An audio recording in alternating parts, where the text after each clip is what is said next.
The Wedding Feast at Cana. This is another story where we see Mary, the mother of Jesus, being such a very important person in the life of our faith. The story of the wedding at Cana comes from the book Beautiful Bedtime Stories with Mary, written by Charlotte Rossiter. It was a feast day at Cana. Two of the young people from the village were celebrating their wedding. The bride, radiant in her wedding dress, walked among the tables greeting her guests.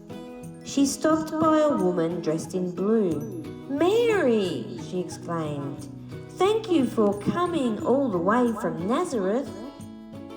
"I'd come much further than that for such a great day," replied Mary. "Jesus and I are happy to be here." "Is your son here too then?" asked the bride. Mary pointed to a man in a white tunic chatting with some friends at a nearby table. "There he is," she said. "I would never have recognized him," said the bride. "It's so long since I saw him." Mary nodded. "He's a grown man now. He's come with some disciples who have been with him for several days." At that moment, the man sitting next to Mary, an old man who had already drunk plenty of wine, called out, "More wine, waiter! My glass is empty." As the bride moved away, Mary looked at the servant coming to their table. He was looking down into his jug with a worried expression. Why was he looking so concerned when everyone was happy celebrating? He tipped the jug, but just a few drops of wine came out and nothing more. I'm sorry," stammered the servant.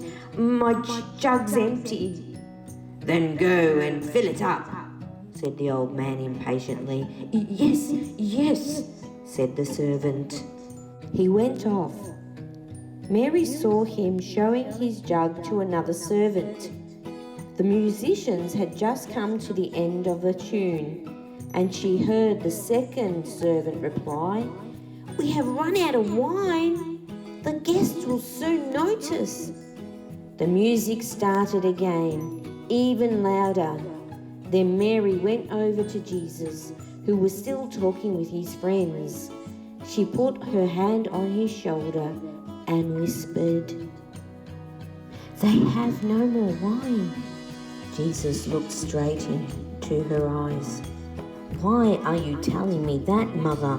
My hour has not yet come." Mary didn't answer, but her beautiful eyes gazed back into his, as if to say, "I know you can do something." Jesus saw that his friends were intrigued. They were looking at Mary, looking at their empty glasses, and looking at him. Then he got up from the table. Mary went straight to find the servants. She pointed to Jesus just as he disappeared behind the house. She told them, "Do whatever he tells you." The servants ran to catch up with Jesus, who was standing in front of 6 large empty stone mortar jars. He said to the 2 men, "Fill these jars with water." The servants hesitated. The job would take some time, and what was the point? But Mary's words had been so clear that they obeyed. When they finished, Jesus said to them, "Now draw some out and go and serve it to the master of the feast." The servants went to the high table with a full jug. The master of the feast was busy chatting with the bridegroom and had not yet realized that his glass was empty. He held it out to the servants without looking. As the liquid poured into the glass, The man holding the jug nearly dropped it in surprise. "It is wine!" The master of the feast tasted it, opened his eyes wide, and turned to the bridegroom. "That's strange," he said. "Normally people serve the best wine first, and when the guests have drunk that, they bring out the wine that is not so good. But you have kept the best wine till the end. I've never tasted such delicious wine. Where were you hiding it?"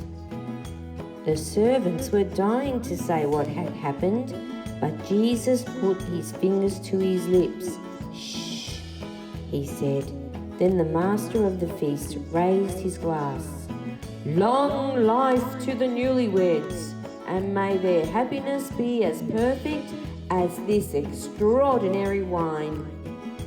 Everyone clapped. The servants set to work filling everyone's glasses. They were no longer worried and were able to share in the general rejoicing. Yes, everyone was very, very happy. The Wedding Feast at Cana is the story where Jesus performs his very first miracle. We see Mary, the mother of Jesus, supporting him. And we see that in this story, Jesus is a true leader, but a very humble leader at that. What was your favourite part in this story? What do you think the people at the feast were thinking about the water being turned into wine? What are you wondering about in this story? Do you have any questions? Thanks for listening, and God bless you. This story is narrated by Lucy Vassallo, Religious Education Leader at St Mary MacKillop Primary School, Keilor Downs.